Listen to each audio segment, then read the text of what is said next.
Welcome back to the Connected and Capable podcast. You are here with your host, Alicia Grogan. I am a pediatric OT as well as a mom of my own uniquely wired kiddos. And I am truly just so honored that you are here.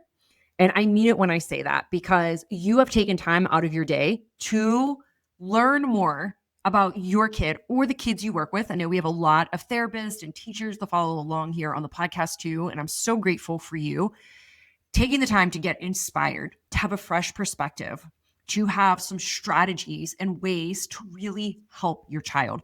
I truly believe that we are capable of that when we have the right foundation, we have the right understanding, the right perspective.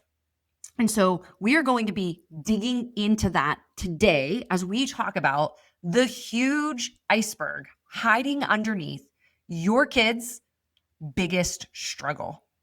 Hey, yeah, listen, it's important that we talk about this because what I see tends to happen is that as parents, we see this thing, whatever it is, think of it right now. Like if you had to name your kid's biggest struggle right now today, what would it be? There might be a couple that come to mind, and that's okay. You can kind of keep them all. But the truth is that all kids, so whether you have a child that's 1 or 17, have struggles throughout their childhood. Those struggles may be consistent. You may see them repeat or evolve. And then there are sometimes what seem like isolated struggles that pop up here and there throughout their childhood. Now, this is actually not really different from what continues into adulthood for us. Most of us continue to have struggles in some areas or new struggles that pop up. Yes, they may look different than childhood. Sometimes they are not all that different. They just appear differently, maybe in a different form. We're much better at kind of masking or hiding those kind of challenges that might come up for us. So kind of a little hidden thread throughout this is that you can also be thinking of yourself if you have any sort of struggles that seem to pop up consistently in your life. Now, struggles is a super broad term. So what the heck do I mean by struggles? I really do mean pretty much anything, whether that is struggling with feeling a lot of anxiety or depression, or struggling with staying focused, or struggling with going to bed on time, or getting up on time in the morning, or cleaning your house, or your kid cleaning their room, or your kid's handwriting, or that they can't ride a bike and everyone else their age in the neighborhood can. And it's going on a couple of years past now, and your kid is really struggling to ride a bike. I'm talking about maybe speech articulation challenges. Maybe they're hard to understand. Others don't quite get what they're saying. Maybe they have significant speech delays. Maybe your kid has a lot of meltdowns, or they shut down a lot, or they struggle in social situations.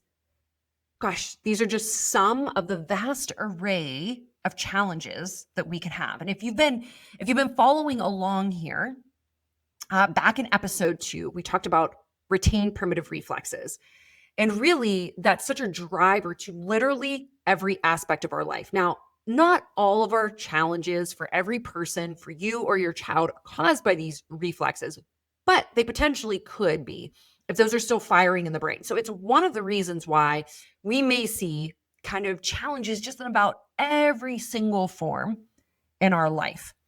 Now, I want to talk about this quickly from a parent versus a therapist perspective, and how we can kind of get locked in to focusing on the challenge. So remember that challenge that I asked you to think about. And if you're a therapist, you can think about maybe that kiddo on your caseload that you feel like you might just be falling short of the most, or that you're really struggling to make progress with, or you feel stuck with. You can think of that kiddo. And for parents, think of your kiddo and their biggest struggle or challenge that they are having. Okay, when you think about that thing right now that you could name very clearly, what we tend to do as parents, and I know this from personal experience, is we really kind of focus on that problem and how it's affecting our life and or the worry that we have about our child. So for me as a parent, that has shown up in either this thing my child is struggling with is really upsetting or dysregulating me. And I can think of, a lot of examples throughout my kids' lives. That whether that was, my son that would not stop jumping on the furniture all of the time, even though I let him do it, and it would just really dysregulate me. His energy, his nonstop go that was just always on would feel dysregulating to me. So it would stress me. It would feel like there was a point in time when he was probably around 2 or 3 that I would have said that was his biggest challenge. And part of the reason that was his biggest challenge was because it affected me so much. There have also been other challenges when my kids have struggled with anxiety, and their worry worried me so much. It broke my heart as a mom. And so if I just focused on their anxiety, I was sort of missing so much of what was going on beneath the surface. Because the challenge, okay, if you can kind of stick with me here for this analogy, the challenge or the struggle that we see in our kids, is a behavior. It's something that we're seeing. So in these two examples, it's my son jumping and running around nonstop, like literally all day, every minute of the day. Okay, that's the behavior of the challenge. I can see that poking out above the water, that little piece of the iceberg. I can see the anxiety, the worry, the scripts, the coming to me for reassurance constantly, the tears, the paralyzing separation anxiety. I can see that.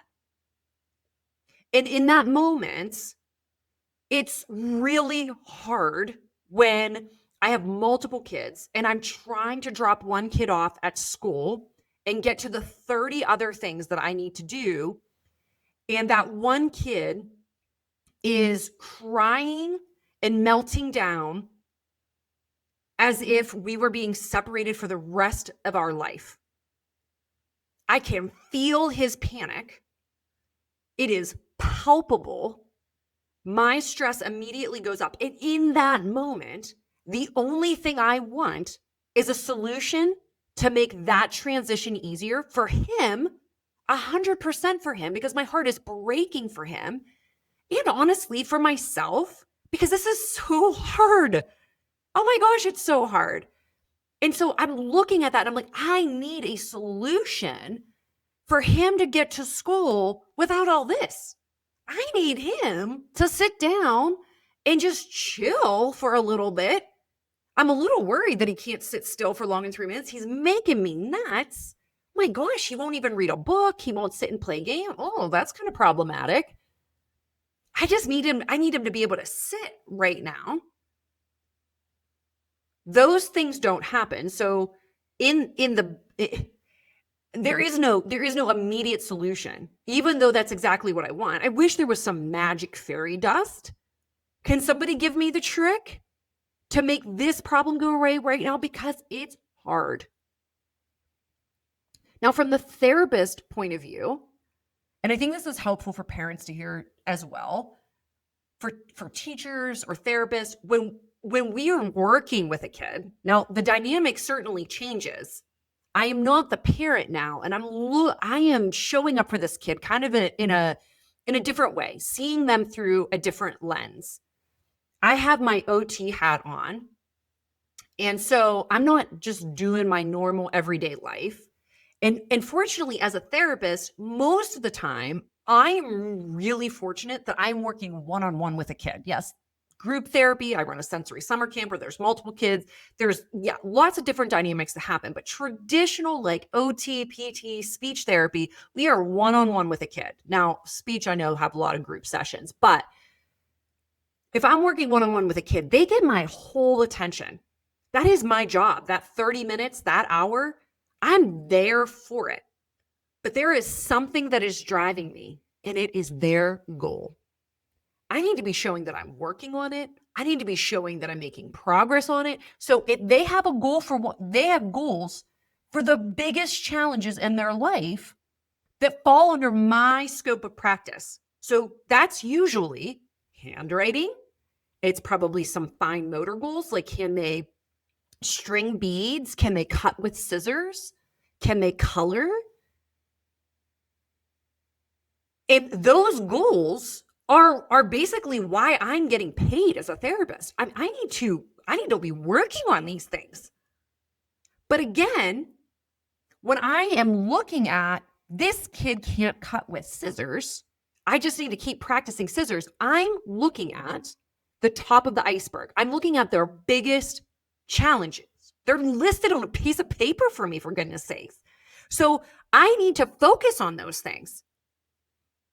Now, the problem is that underneath these challenges, the handwriting, the big emotions, the separation anxiety, the nonstop movement, the shutting down and not being able to go to the doctor's office, the not being able to tie your shoes when you're 9 years old, all of those things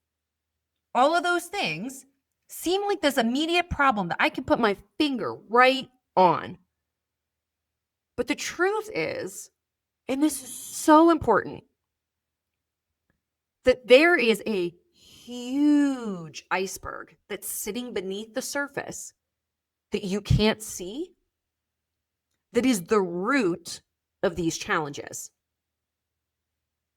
And so if we as parents or as a therapist are only putting our finger on and trying so hard to work on that challenge that we see, that struggle that our kid is having, but we're not working on anything beneath, it is going to feel like we are making little to no progress whatsoever. We are also going to get super frustrated. We are going to likely get fed up. We're going to feel like we're at the end of our rope. We're going to feel dysregulated because it feels like what we're doing isn't working. And in part, it isn't, because we're only addressing a very small part of the struggle that our kid is having. So let me give you an example. So one of my sons did not have the best fine motor skills. I was fully aware of this. He was not interested. Huge sports kid, really, really gross motor driven. Not the same kid that jumped on the couch constantly. But this kiddo that was really struggling with the fine motor skills, he was still in preschool. I knew he was a little behind, but I also knew it was just not something he was interested in. And he was doing so many other things. I could see the part of this was born out of his interest. Okay. So it was something he wasn't interested in. And there was some wisdom from me in saying, I'm not going to push this. There were obviously attempts made to help him, to get him involved in coloring, writing, using scissors, and he wasn't that interested. I went to his first parent-teacher conference in preschool, and the teacher leaned back in her chair, and she did not mean to be rude, but she looked at me and said, I was really surprised to learn that you were an OT with how bad his fine motor skills are. Yikes. Okay. So I started to see that the deficit was getting bigger.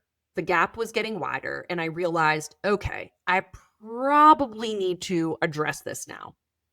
This, in truth, was not a huge trigger for me. I had a fair amount of confidence that his fine motor skills were going to catch up, that he was going to get there.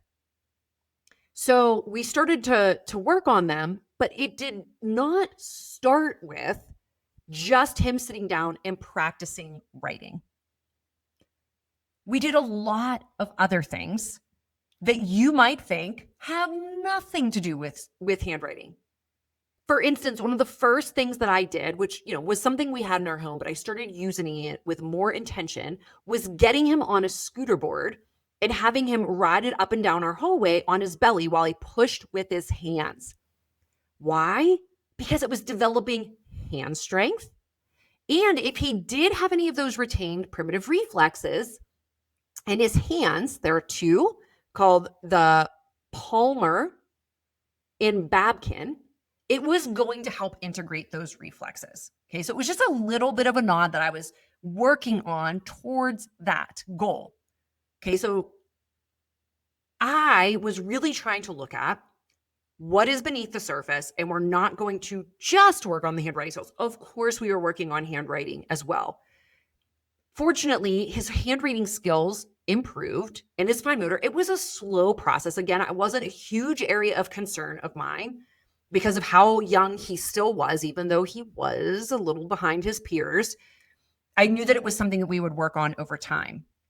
I will say, side note, years later, when we did a really concentrated time of working on his retained primitive reflexes, I saw a significant jump in his fine motor skills, really closing the gap the rest of the way, which only goes to show me further that while it looks like it's just handwriting on the surface or his fine motor skills that were, so embarrassingly behind apparently, that there was all of these other things beneath the surface.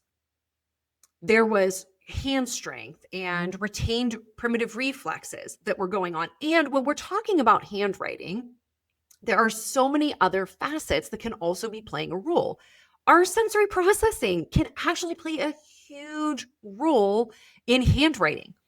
If a child can't feel how much pressure to apply to the paper, that's a huge underlying cause. It's related to the proprioceptive sense and can cause all kinds of handwriting troubles. So can postural control. Can you believe that? If your kid has a weak core, their handwriting is going to suffer. And so we can work all day on strengthening the hand, but if the core is really weak, it's not going to get better. So all of these potential things, sensory processing, core strength, retained primitive reflexes, hand strength, can all be beneath the surface for the problem of poor fine motor skills or poor handwriting. That's just one example of the many struggles that our kids have. Now, before I paint myself in too good of a light, I want to also share a time that I was really triggered. That somebody who looks through a sensory lens at everything, missed that when my son was jumping nonstop, I knew this kid was more of a sensory seeker, although he had all kinds of avoiding things. Also, my super severe, extreme picky eater that would gag severely on foods. I saw the sensory piece with his eating, clear as day. But his nonstop movement and wildness was actually a little bit more subtle for me. It wasn't as intense as a lot of the kids that I had worked with as an OT. He definitely could calm down. Like, we would go to library story time and he was able to sit still, something many of the kids on my caseload would have struggled to do.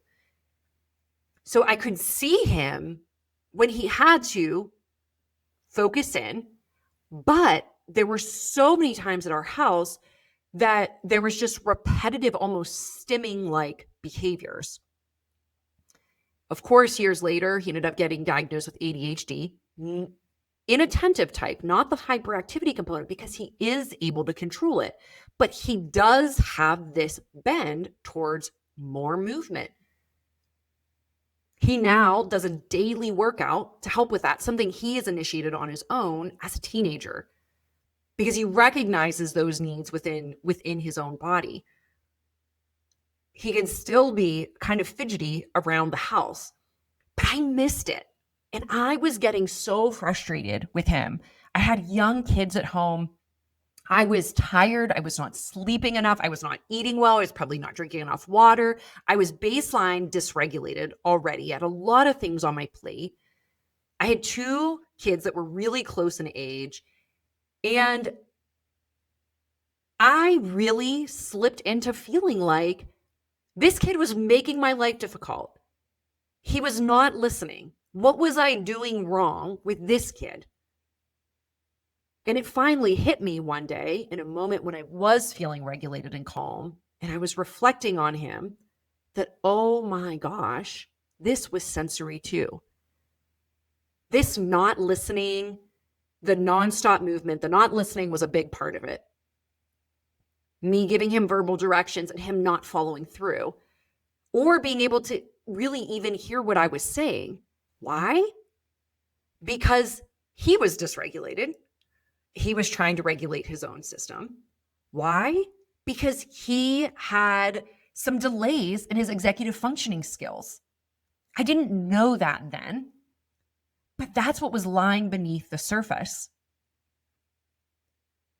I felt, honestly, more disconnected with him than my other son at the time, because there was this, for me, constant tension with him not listening and just being so wild and all over the place that I felt this huge disconnection. Once I realized, oh my gosh, what's going on? It was like I took off the sunglasses. It was like I was looking through this fog. And once I took them off and I could clearly see him, it's like the whole iceberg came into picture. And suddenly, I had so much patience. I had so much understanding. I had so much perspective. And I had a whole wealth of tools now to help with his executive functioning, to help with his sensory needs, to help him get more regulated. Those behaviors decreased significantly because I was addressing the entire iceberg that was hidden beneath the surface. Not because I was trying to use some trick that was going to help him sit still or listen to me or transition easier. And as a result, we got so close. I felt so connected to him. I realized how capable he was. It was such a significant turning point early on. And it's something I reflect back on often. Now, we certainly have had our ups and downs, and I could share many other stories as he has gone on older, and other challenges that popped up related to his executive functioning that I didn't always realize in that moment. And listen, those might not be your kids' challenges. These play out in so many different ways. It could be your kids' aggression. It could be them refusing to participate or socialize with other kids. We had this happen with a kiddo at our summer camp. We had an obstacle course. The kids love the obstacle course. It's working on all this stuff beneath the surface. It's working on these retained primitive reflexes, sensory processing, all this stuff. Kids are having fun. But there were some obstacles in the obstacle course this kid would just take off and run away from. He would get an angry look on his face. Sometimes he might even throw something or just outright refuse. Now, if I'm just looking at the top of the iceberg, I'm like, oh my gosh, this kid is being bad. He's being disrespectful. He's not listening. This is a behavioral problem. What was actually happening when we saw the obstacles that he was refusing was that he had something called gravitational insecurity. So that is related to the sensory system, particularly our vestibular sense, which is deep inside of our inner ear and is responsible for our sense of movement. If the brain is overprocessing that information, which is that unique wiring, it's how his brain is wired, he might as well be standing on the ledge of a bridge. That's how unsafe and unsteady his brain is telling him the situation is. So yeah, he was getting pushed into fight or flight. He was looking angry. He was refusing. He was shutting down because it was too hard for him. Not out of this behavior that I saw at the top, but this whole iceberg underneath of sensory processing challenges, vestibular sensitivity, gravitational insecurity, fight or flight response kicking in, executive functioning going offline. By the end of the week, with the right supports, he was going through the obstacle course, smiling, socializing, and engaging because we were able to address this iceberg underneath the surface. So it's my hope today, as you think about that thing for your kid or that kid that you work with, their biggest struggle, I want to challenge you to think, is there more going on beneath the surface? is there some aspects that maybe you don't see. To me, this is the most important work that we can do as a parent or as a therapist. If you're wondering what that is, if this is your first episode and somebody invited you here, welcome. I'm so glad you're here. But I want to make sure that you go back and listen to our first episodes on those retained primitive reflexes, on sensory processing, on emotional regulation and executive functioning. These are the things that are so often beneath our kids' struggles and quite honestly, ours as well. And when we start to, one, acknowledge them, and then two, match up the right supports, that's when we start to see real progress. That's when we start to see real change. Now, as a therapist, there can be a ton of pressure to just work on that, literally, if it's that handwriting or it's balance, and that's the only thing. And I used to worry when I was a therapist and working in a private clinic. We had a two-way mirror so parents could see exactly what we were doing if they weren't in the session. Sometimes that was a better situation. And it looked like I was just playing with their kid when they had a handwriting goal, but I was working on all this stuff. And it's so challenging to have the time to talk to parents. Like you really don't have billable time for that. You're not really given that time to talk to parents. So I would in 1 minute try to run through exactly what I was doing, why I was spending half of our session looking like we were playing when I was working on all of this underlying stuff beneath the surface. So know that if you're watching your kid and you're seeing that in a therapy session, or if you are that therapist, that those preparatory activities, those things that you're doing first or that you're incorporating into your treatment, they matter because you're getting to that hidden iceberg. Those things that are causing the challenges that we see to pop up above the surface. If you're wanting to go deeper and learn some more steps, we have some freebies listed in the show notes. Got some free printables. If you're a parent and you're like, I want the tools, I want your help specifically, I would love to work with you. Come into the Connection Hub. You can get in there for just $30 for the month. That's it. Put you on the right course. Help you address this iceberg that's underneath the surface. And if you're a therapist, we have something brand new and super special. It's clinical, it's evidence-based, and it is a mini summit. I want you to check out the show notes, get on the list for that. Parents, we will have a special parent version coming in a couple months. This one is very clinically based, really for our therapist, but we do have free printable, as I mentioned, for you there in the show notes as well. I hope that this was helpful for you. This is so my heart in all of the work that we have done. And these first 5 episodes have really built up to this, to us really seeing the full picture. And I just want to reassure you that if you are listening right now and you are feeling like you've missed the iceberg, it is not too late. If you've missed the iceberg in yourself, in your child, it's never too late. Because our brains have the capacity at every age to learn new things, to make new connections. We can learn at any place because our brain has this amazing capacity called neuroplasticity that allows it to rewire, to make new connections. We are all doing the best we can. And again, I cannot remind you the fact that you're here, that you're listening, that you've tuned in, it speaks volumes about the type of parent and therapist that you are. You are doing so well, and I'm so grateful for you and the presence that you are in your child's life. Today is a new day and is filled with so much potential. So thank you so much for being here. I want you to just take a deep breath and know that you are capable. I'll see you next time.